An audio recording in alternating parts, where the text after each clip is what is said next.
petit tour comme ça d'école buissonnière, un rappel d'un règlement. Tout joueur d'une sélection peut être remplacé au plus tard 24 heures avant le coup d'envoi du premier match de son équipe. Remplacé, vas-y, attends. Il est donc minuit, dans 24 heures à peu près pile poil.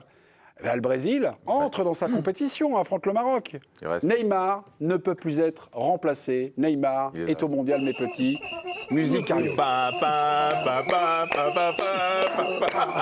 Bonne nouvelle, pas forcément des médias espagnols, certainement mal intentionnés. C'est Télédéporté qui annonce que Neymar pourrait être forfait pour le premier tour du mondial, l'intégralité. Le Maroc, Haïti et l'Écosse. Ancelotti a-t-il commis une erreur en sélectionnant Neymar ? Le procureur Verdier va attaquer, Dave Apadou va défendre, enfin, ou non, c'est plutôt le contraire. Jingle, s'il vous plaît, je m'emmêle les pinceaux. Pardonnez-moi, c'est Naïf. Les pinceaux. Tu vas critiquer le Naïf. Ancelotti a-t-il commis une erreur en sélectionnant Neymar ? Dave Apadou, vous êtes le procureur, pardonnez-moi, vous avez répondu oui. Frédéric Verdier vous répondra... J'ai honte. Non, vous avez honte, mais vous allez y aller quand même. C'est à vous. Oui, vous commencez. J'ai honte parce que je suis un Neymarien, je veux me tromper, j'espère que je me tromperai, j'espère que les gens vont voter pour Fred. Mais je pense que Ancelotti s'est fait un peu aspirer par la déroute de la tournée de mars. Je pense que le match notamment contre l'équipe de France, le rendu de son équipe, indépendamment de la défaite, lui a fait se poser d'énormes questions sur sa capacité à créer des choses, à avoir un niveau technique ne serait-ce qu'acceptable. On parle du Brésil. Et en fait, il n'y a pas d'autre créateur dans ce pays que Neymar. Même ce Neymar-là, même boursouflé, même amoindri. Et je pense que c'est une erreur de le prendre parce qu'il ne pourra pas jouer. Frédéric Verdier, vous répondez non. Vous êtes même soutenu par votre adversaire. Ne vous loupez pas. Vas-y, Fred. Non, mais il faut garder son calme. Une Coupe du Monde, c'est très long. On n'a pas besoin forcément au Brésil de Neymar pour battre l'Écosse et Haïti. Donc, ce qui compte, c'est que Neymar... Le Brésil a un tel déficit créatif en ce moment, avec notamment les blessures de Rodrigo et d'Estevan, que le Brésil a besoin de Neymar plus que jamais, parce que Neymar, il est capable d'un geste que personne dans l'effectif du Brésil est capable de faire. Je me souviens du deuil collectif qu'avait été la blessure au dos de Neymar en 2014 pour tout un pays. Le Brésil veut Neymar, il est adulé par les jeunes de l'effectif, il est admiré par les anciens de l'effectif. Je suis d'accord avec Fred, en fait. Vous êtes d'accord avec Fred ? Arrêtez les rotatives. D'accord. Moi, je suis rentré dans la tête du président Raymond. Raymond 2014, c'était il y a 12 ans déjà. À vous de jouer, vous tranchez, mon cher Raymond. Donc, ils ont tort tous les deux. Ah, ben je sais pas. Ancelotti a-t-il commis une erreur en sélectionnant Neymar ? Non, c'est à la limite. Oui. Même déjà à la base, en sélectionnant un joueur qui est blessé. Toutes les expériences qu'on a vues, des sélections qui prennent un joueur important qui est blessé, tout est focalisé sur lui. 2002, Zidane, 2008 au Portugal. 2014, De Sailly au Portugal. En 2008, Vieira. À chaque fois qu'il y a eu des joueurs, j'ai eu Gallas en 2010 que j'ai traîné avec ses blessures, qui a joué sur une jambe. Toutes les fois qu'on prend un joueur comme ça, il vampirise.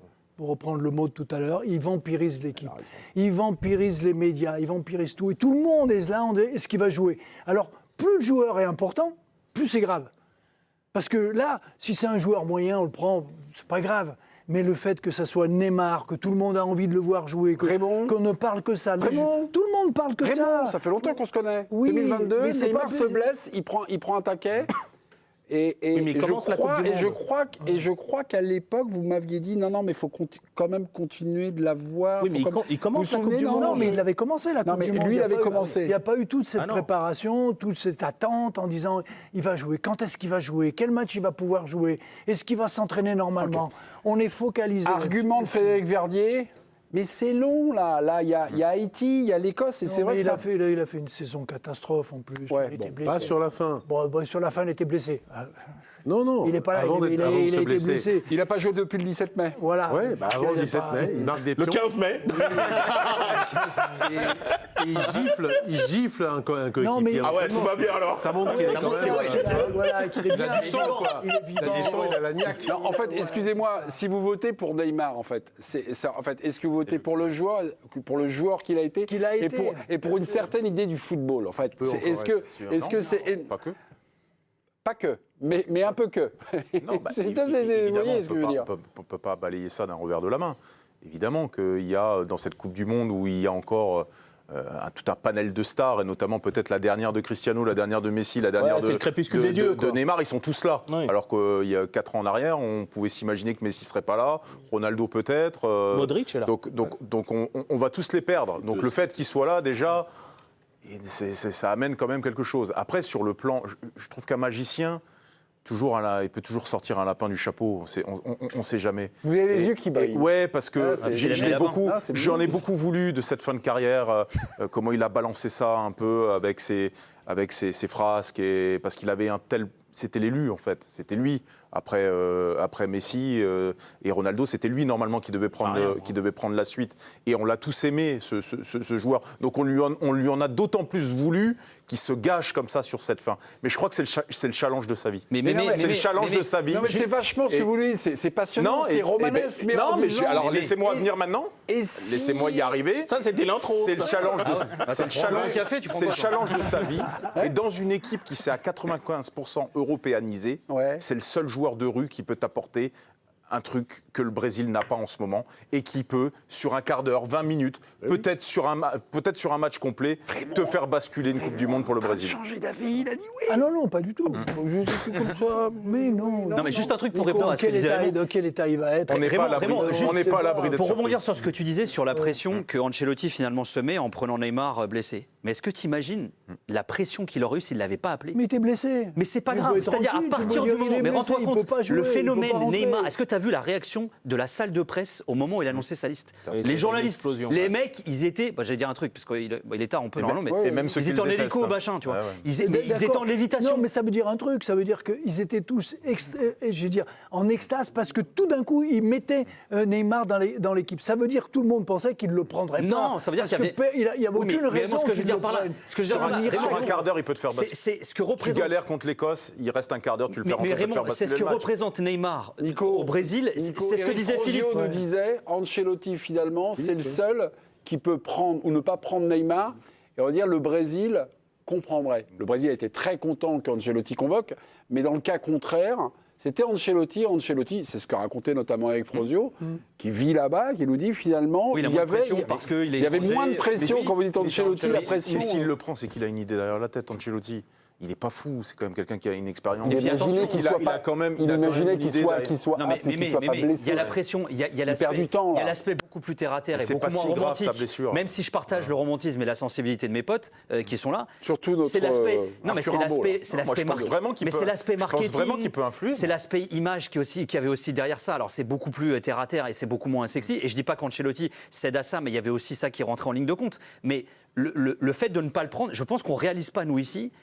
Et on parle d'un mec qui n'a pas joué en sélection depuis 3 ans. Hein. C'est pas un Neymar. Et même comme ça, il va le chercher. Et attention, Ancelotti, et là je te rejoins, où il se met d'autant plus de pression, c'est qu'en prenant pas Neymar, il y a d'autres mecs qui l'ont pas pris. Moi, je pense à Anthony qui a fait. Mais même Anthony au Betis, c'est une saison incroyable. João Pedro, le neuf, qui fait une très bonne saison. Il y a des joueurs qui ne prennent pas pour prendre Neymar. Et le pire, comme dit Philippe, il y a des interviews qui ont été faites au Frédéric. Non, Philippe Verdier. Non, Philippe Verdier est un copain. Philippe Verdier, c'est un copain d'école. Philou pour les petits. Donc à chaque fois, c'est Philippe. Les prénoms, c'est pas mon délire. Bernard, je te la donne. Bernard. Guillermo. Non, mais c'est ce qu'il disait. Il disait tout à l'heure. Putain, je sais plus ce que je voulais dire. Je me suis perdu, Michel. Estevao, il avait pris des joueurs. Il n'a pas pris des joueurs pour. Attends, et les interviews qui ont été faites aux joueurs de l'équipe actuelle du Brésil, ils te disent tous, mais nous, rien que le fait qu'ils soient là, ça nous apporte un truc, tu vois. C'est pas Neymar, il prend la place de personne. Attendez, Raymond, là, vous êtes dans les cordes, Raymond. Bien sûr, il y a un mec dans l'équipe, il y a un mec qui est sélectionné dans les 23, il voit arriver Neymar, il dit mais pourquoi il le prend, lui, il joue pas, il est blessé, c'est mais Raymond, Neymar, tout le monde le kiffe dans l'équipe du Brésil. Mais tu te rends pas compte, ils sont obligés. Mais non, c'est quoi, c'est ça? Ils sont pas obligés de l'aimer. C'est du violon, là? C'est du pipeau? Tu peux pas me dire qu'il y a 25 mecs qui l'apprécient, alors que le mec, il joue pas. Il en a fait un il y a pas longtemps. Le comportement qu'il a sur le terrain et en dehors du terrain, tu peux pas me dire qu'il y a 25 mecs qui l'admirent. C'est pas possible. Et Casemiro s'est énervé en conférence de presse parce que il s'est agacé. Oui, d'accord. Donc, il s'agace sur le sujet Neymar. C'est-à-dire qu'il dit, ça fait 25 000 fois qu'on pose la question. Alors, on lui posait des questions sur sa rate, qui se dilate et tout ça. C'est pas le docteur Casemiro. Non, mais très bien. Mais ce que je veux dire, c'est que Neymar, c'est un petit peu comme la cuisse de Zizou en 2002. Ouais, c'est ce que disait Raymond. C'est vrai que c'est un sujet qui est polluant pour la préparation de cette équipe du Brésil, qui a une pression évidemment monstre parce qu'ils n'ont pas les moyens de leurs ambitions, mais ça reste le Brésil et tout le monde les voit toujours comme des favoris. Ouais, mais en attendant, quand on parlera de la blessure de Neymar, peut-être qu'on parlera pas d'autre chose aussi. S'il faut un match pourri, là, le premier match contre le Maroc, on dira ah et Neymar, et lui pourra bosser tranquille. Toujours bon un petit cache-misère. S'ils perdent le premier match contre le Maroc, ils feront jouer Neymar sur le deuxième match pour être sûr de gagner. Bah savoir. Bon, en tout cas, je me dis que s'il l'appelle, c'est qu'il sait. On n'est pas à l'abri d'une belle surprise, je vous le dis. Nicolas, vous nous avez dit que Télédéporté, média espagnol, qui nous annonce, et c'est pour ça aussi qu'on a activé cette discussion sur Neymar, pourrait être forfait pour le premier tour du mondial. Cette information-là est peut-être à prendre, on va dire, un peu avec des pincettes. Qu'il manque le premier match, le Cap-Vert, ça semble, on va dire, acté, mais les autres matchs. Non, c'est cette info qui vient de la télé publique espagnole. Haïti, je confondais, excusez-moi. Elle est reprise nulle part au Brésil. Il n'y a aucun son pour l'instant. Hein. Peut-être que demain, on se réveillera et ce sera une autre histoire. Pour l'instant, il n'y a rien au Brésil qui laisse entendre que la Coupe du Monde de Neymar soit déjà terminée. Quoi. Donc, OK. Bon, sinon, il l'aurait changé autrement, si c'était déjà terminé. Il l'aurait changé, là. Il avait du temps, il a eu 3 jours. Non, pas même 4 depuis qu'ils sont là-bas. Mais je crois qu'il y a le fantasme en fait de refaire le coup de Ronaldo 2002.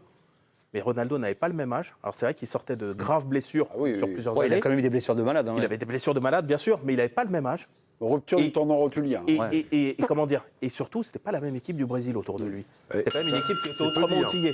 Donc, qui gagne? Est-ce que c'est Philippe Verdier? Ouais, ça te va bien en plus. Ou Francis Apadou. Merci de m'aider pour l'invention des prénoms. Bon, Apadou, Verdier, Dave a dit oui à cette question. Ancelotti a-t-il commis une erreur en sélectionnant Neymar? Mais Dave avait dit si je perds, franchement, je serais content. Voilà. Bravo, Fred. Bravo, Fred. C'est un peu mes points aussi, va.